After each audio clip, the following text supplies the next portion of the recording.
This is a fascinating experience for me. You see, when I looked at A Quiet Place: The Road Ahead and the trailers, what I saw and what was represented in all of them was a game similar to Alien Isolation, but set in the Quiet Place universe. Where if you make any noise whatsoever, a monster comes hurtling out of the trees or through a window, grabs you, and drags you away screaming. An absolutely amazing premise for a game that has so much potential. Except, I think I figured out what's throwing me off about this game.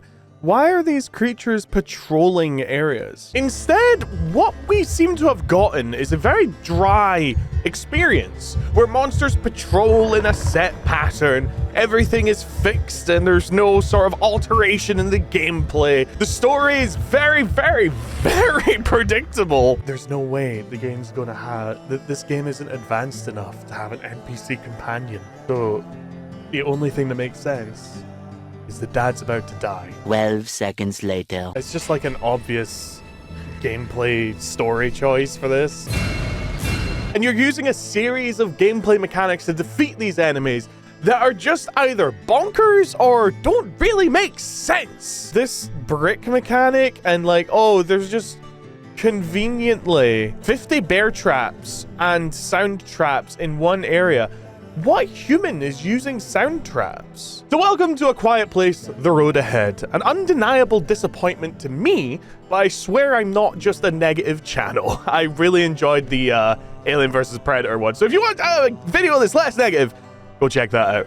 If you don't, let me show you and explore with you my first playthrough of A Quiet Place: The Road Ahead, and explaining exactly why it's so disappointing. These things are chained to you. They have a strict patrol path that they follow that's always within a radius of you. So even if you distract them so they run away, they always come right back to you for fake horror. Oh no! I'm gonna do it! Game opens up much as you'd expect a game like this to. It's the past. We're gonna set up our two main characters, one of which is a love interest, the other of which is you. It means they have patches of white fur. This game is stuttering horrendously, and I don't know why. And we're gonna have a little pranking fun that definitely won't end badly. Oh no, we cut ourselves. Where is he? Oh my god! To suck your blood. You! Oh, you're a fucking child! Yeah! Oh, come on. That was funny. Alex, what's wrong? Oh, Jesus. Shit. It was just a prank hand! So after such a sunny introduction, we join our two intrepid heroes as they explore a ranch looking for supplies. Wait, isn't that from the movie? That's like the spaceship thing. It goes boo, boo, boo, boo, and then gets the little brother absolutely murked. I clearly don't know where I'm meant to be going. Oh, if I hit tab, it tells me where I'm meant to be going. But I can't go this way. Vent with a screwdriver. I could open it and see where it goes. Oh my god, really? I didn't know that. My lungs are yellow. Dude, whoever's been here with yellow paint really needs to reassess their life choices. Because it's everywhere. I think this is what really bothers me about this game. It's a huge callback to ye olden days of video games, back before developers and games themselves as an industry had advanced forward to a point where when you played a game, you didn't really want to have to contend with time-wasting game mechanics. Stuff like moving around rocks for no reason, having to go around stuff for no reason, inane puzzles involving dropping the same set of bottles 500 times. What a stupid arbitrary objective, like every single candle. Hey, I lit the candles. I'm pregnant. Or ducking around bear traps, not for a world-building reason, like, for example, in The Last of Us, where you have to navigate around the spore-spewing creatures or the clickers. That makes sense in the world. Instead, in this game, there's yellow paint everywhere to show you exactly where you have to go. You have to go on a fixed path to get things. And I don't know about you, but I've never been in a house in real life where the vents are big enough for a human to crawl in them. Stuff like that is just... it makes no sense whatsoever. And it gets worse and worse as the game progresses, where you're thrown into scenarios like, for example, the monster patrol route, where the monster will always patrol directly around the player character. If you've not advanced in level, the monster will be right next to you. But as soon as you move into the next section, the monster will conveniently move to that section to patrol again, even if you don't make noise, or even if you distract it by throwing a brick elsewhere. It's not a mechanic that makes the game interesting. It's a mechanic to make the game a game. It's an old experience that we had moved past as an industry. Before we get into any examples of that though, we finish exploring the ranch. We discover this sweet little tidbit about our main character. Pregnancy test. I need that. I'm pregnant. Yeah, apparently I'm pregnant.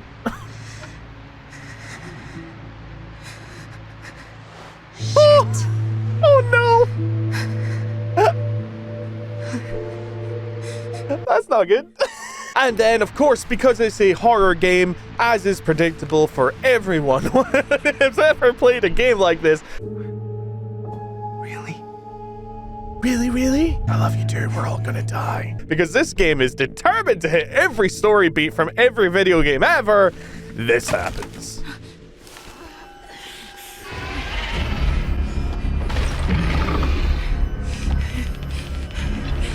Oh, fuck! Hey! Over here! Hey!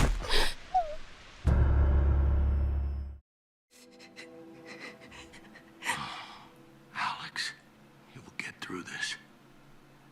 We will all get you through this. Stop bunking Me, Jack. Laura. No, Laura can't find out. Why? You really want to tell her I'm pregnant with her grandchild? Yes. Laura's always at her best when she has a goal. Wouldn't it be awful if it turned out it was a false positive? Am I a bad person? Probably. How long? Laura? What have you... How long have you known?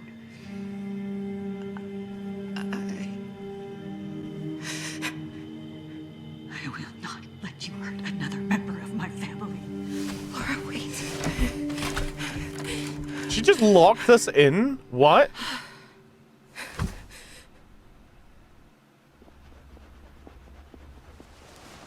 I don't think she's allowed to do that. Objection! Nothing's happened yet. Sorry, I got excited. Fortunately, Papa is here to save the day and get us out. Thank you, dear Papa. I sure hope that nothing conveniently bad happens because of this that would suddenly make this place very unsafe for everybody. Is she? I don't know. Or she is. What the hell is going on? Oh, you stupid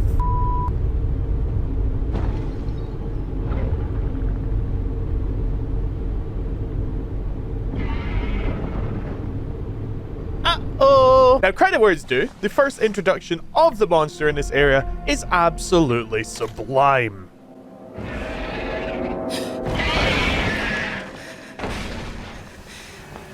Care about your health.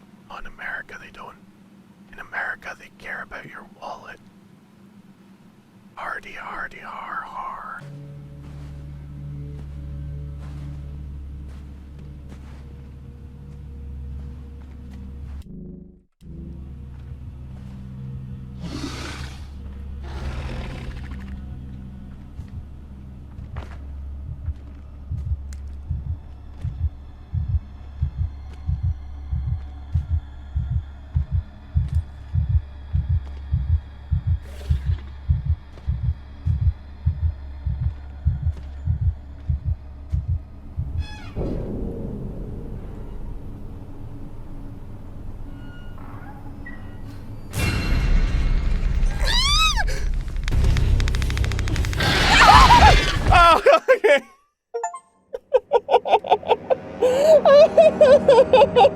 Unfortunately, the next introduction of the monster really shows you just how limited this experience is going to be in regards to the fact that this creature is just going to wander in circles near you for the rest of the game. Ooh.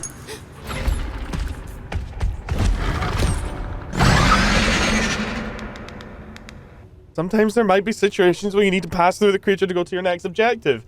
Keep your distance, don't make a sound, and find a way out. Oh, come on. Dude, it's really convenient that there's like asthma inhalers and everything everywhere.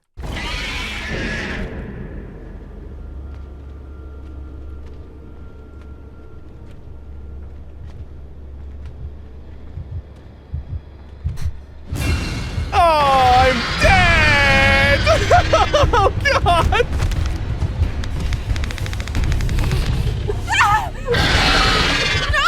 I breathed in too hard.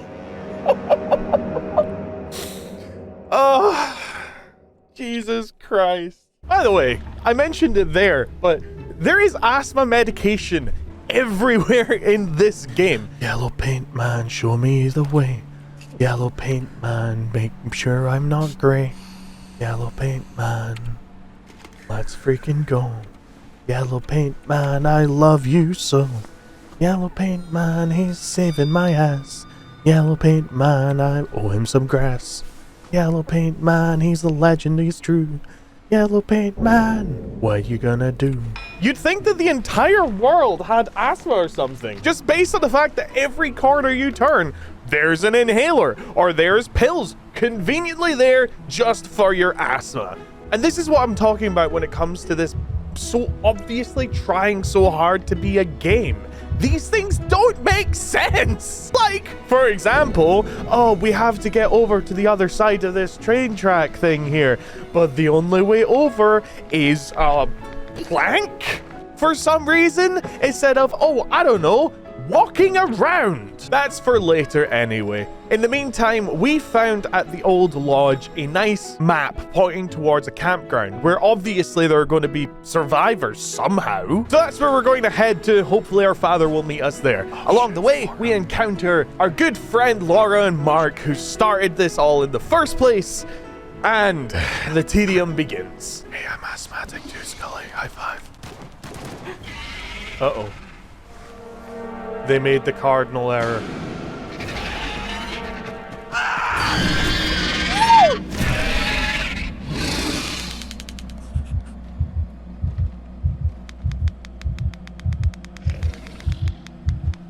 Imagine if I needed to fart. Just up, then I'm dead.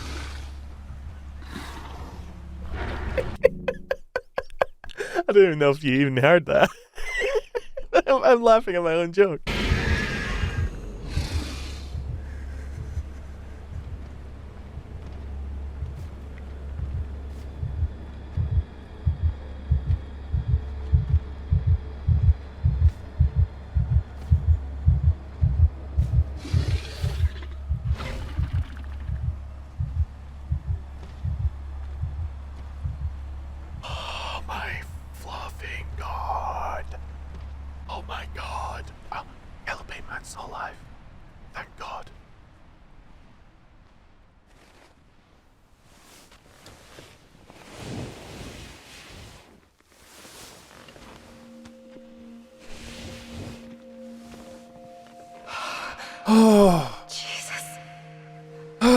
Dude, imagine playing this game as Yellow Paint Man, having to go around and get all the paint set up for the next person coming over, and then it starts raining, so you have to go back over all the stuff that you just did. Yellow Paint Man deserves a raise. This was the first 2 hours of the game. It was alright. Obviously, I'd started to pick up on some noticeable issues that were kind of in, but the next 2 hours, which is what I'm about to show you, is where stuff really started to fall apart. The developers obviously put a lot of effort into this game.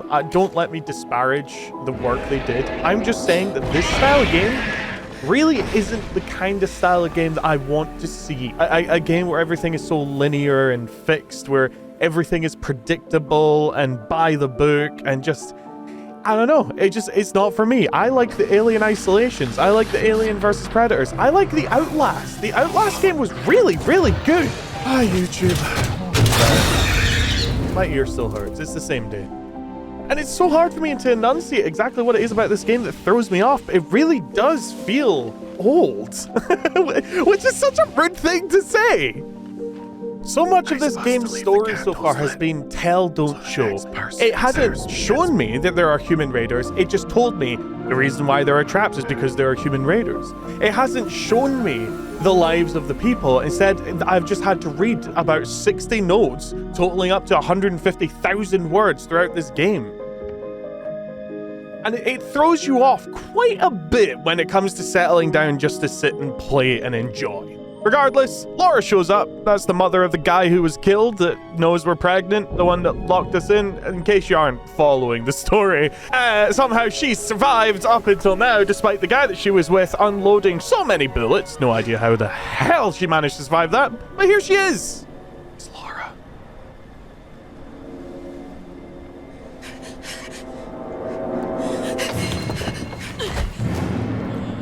Ooh, that's not good.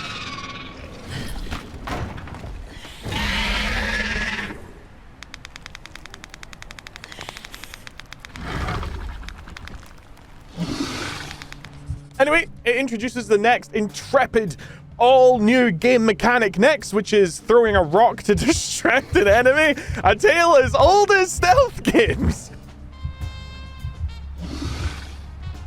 And we try and make our way past the hostile by combining our rock throwing and our plank stacking.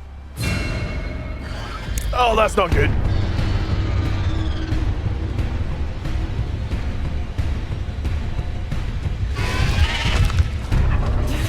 Game was glitching me out. Oh my god! Ah! The game kept glitching me out when I was trying to move. It like spun me around. Whatever. So, after successfully dodging past the fellow creature man thing that's patrolling around the same corridor over and over and over again, picking up a plank, putting down a plank, dodging past the patrol, picking up a plank, putting down a plank, walking over the plank, getting to the next area.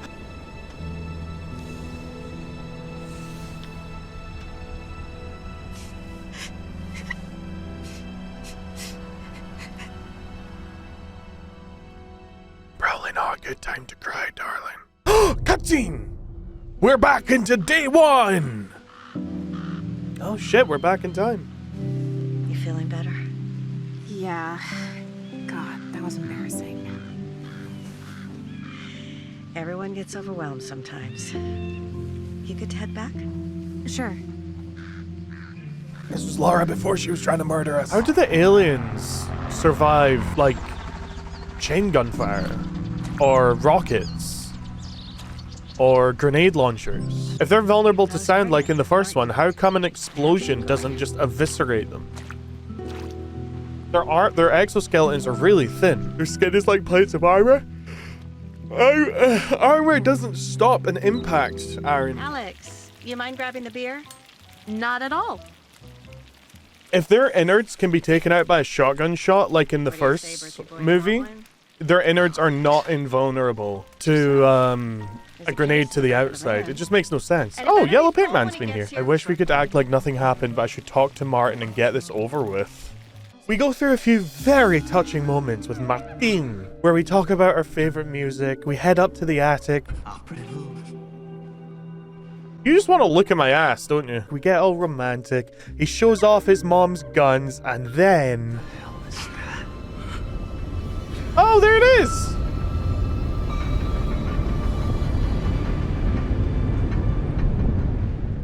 Snap back to reality! Watch your profanity. Listen, my ear, like, I am 3/4 deaf right now, because I'm half deaf in my right ear normally, and my left ear is fully deaf with this infection, so I'm a little bit silly today. Do Death's angels breed? Because, like, if there's only a handful of them, how the hell did they take over the world? And that asteroid wasn't very big. I'm assuming they're smushing booties after they eat stuff to make more. That guy got bear trapped. Oh, that's fun. Uh-oh. Something must have happened here. The place looks desirous. Saw a light coming from the bungalow. What if it's a trap? What if it's Laura? I want to know where all these people got these bajillions of bear traps from, because they lay them everywhere, on top of all these sound traps. But that's not what's important, because that little flashing light that we saw, it's Daddy! I'm never saying Daddy again on a video. Oh, thank God. Holy shit, Kenneth's alive? Are you? I'm fine. It was an accident. Did Laura do that? The hospital was attacked. Everything happened so quickly. Did anyone else make it out? All that matters is that you're safe. Laura followed me. She's not well.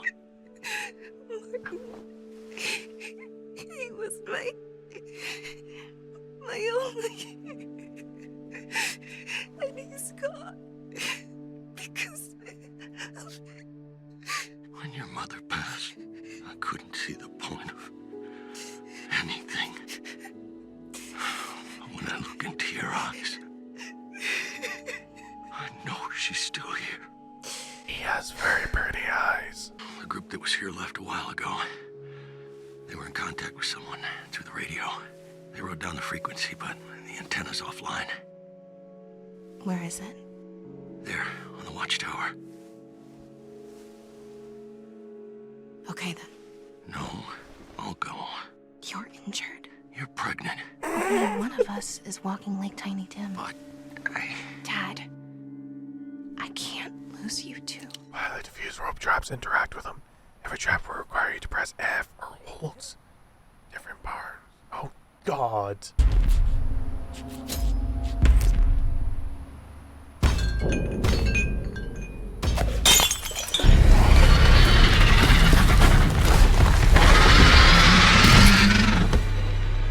Okay, I do not know how that works.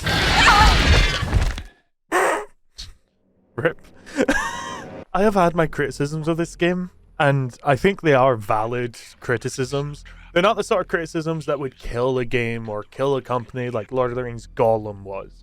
But they're criticisms of how I would want this game to be changed or improved on in future development. But I have to give this game praise. The faces in this are gorgeous, and the voice acting is sublime. Screw you, Dad. Did you go left? You never did like being told what to do. Just like your mother. I'm a strong, independent woman who don't need no man. I really feel the emotions and the tension in the voices. I feel the actors putting their all into it. And, as I said, I don't want to just be a purely negative channel. That's awesome. The game's also very pretty visually. You know, it's just the AI.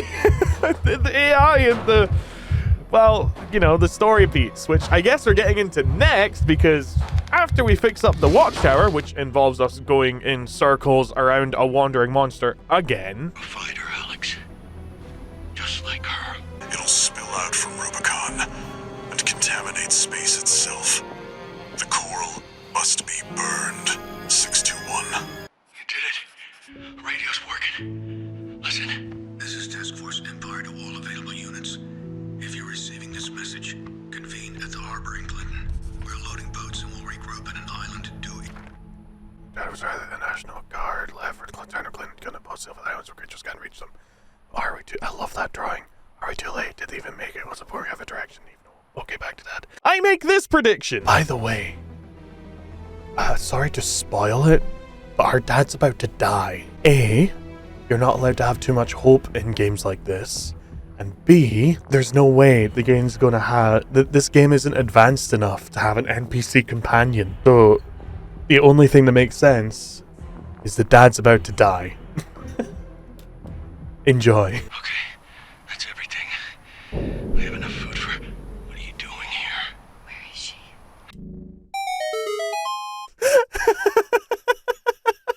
Of course. I'm a genius. Laura, Let go of me. no. Don't be stupid. What the hell are you? Get off me. Told you.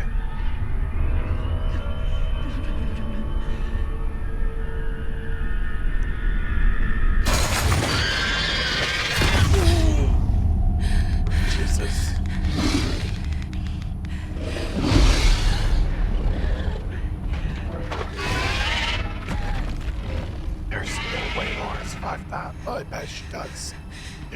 be an antagonist for the rest of the game.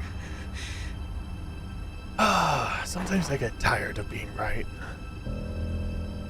By the way, I bet you at the end of the game, Laura saves our lives and sacrifices herself so we can get on a boat. It's just like an obvious gameplay story choice for this, where she's like the antagonist the whole time, but then she sacrifices herself at the end to save the baby, blah blah blah.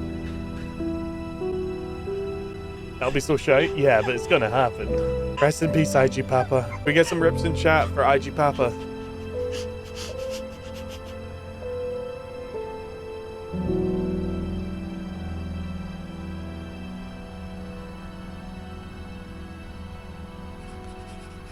Okay. Wonder if face planting a bear trap would be a painless way to go out, if it would like sever your nerves. I'm pretty sure if you get decapitated, you're still alive for like 5 minutes though.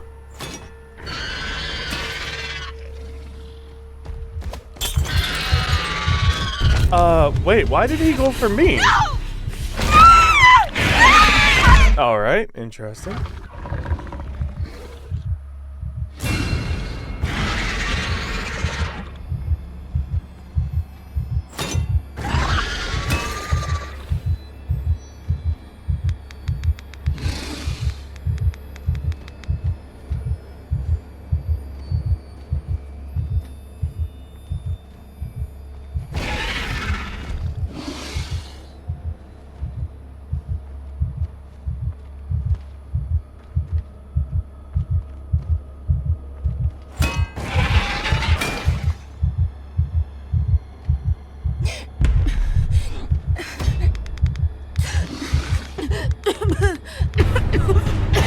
That's not good.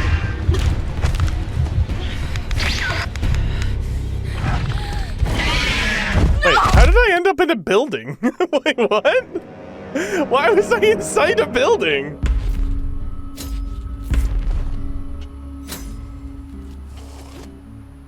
I think I figured out what's throwing me off about this game. Why are these creatures patrolling areas? Like, I didn't make any noise here, but this guy's just patrolling this one circle non-stop. It doesn't make sense. This game would be a lot more terrifying if you didn't see them, but then you made too much noise, nothing happens. Oh, okay. You crawl forward and you make too much noise, nothing happens. Oh, and then you crawl forward, make too much noise, and then suddenly, out of nowhere through the bushes, grabs you and then dashes away. The game would be so much better if that was it. Having these guys just walk in circles around a box because you're playing in that area is so video gamey, on top of the generic ass, like, easy to tell what's going to happen gameplay stuff.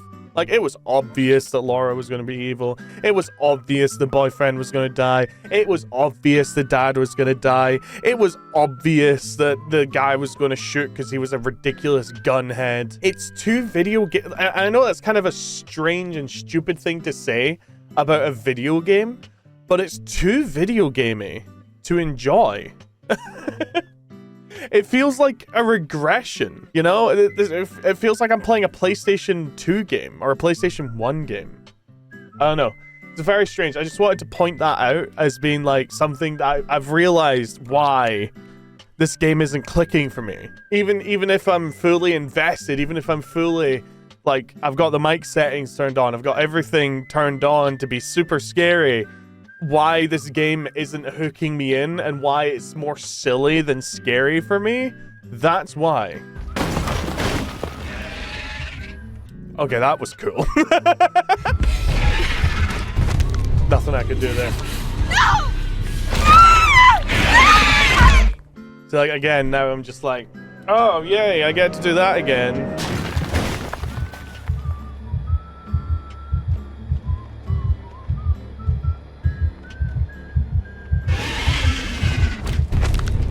Alright, fine. I'm bored. I'm bored. That's a really bad sign for a horror game. When someone's bored. You know?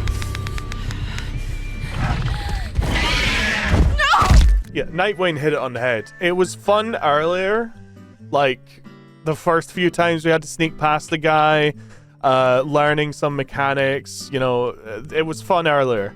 Now it's not. You know, now it very rapidly slid downhill.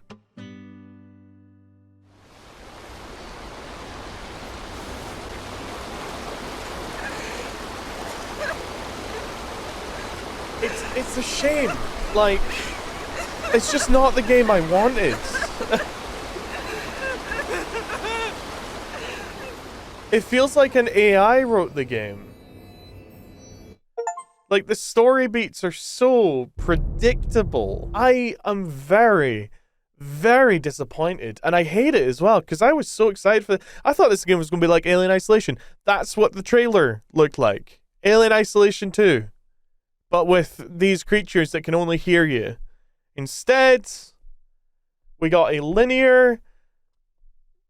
I don't even want to say story game. We got a linear game that is boring, manufactured, and that's a great word for it. It's manufactured. This game feels like something made to capitalize off of the thought of an experience versus a game that actually provides that experience. What a shame. Hiya! Sorry for the new negative video. I swear my channel's not just going to be negativity from now on. I experimented with a shorter horror game earlier, like a little demo thing. People hated it. It got no views, so that got unlisted. But I hope you enjoyed this. I'll play the rest of A Quiet Place on Monday. Have yourselves a lovely night.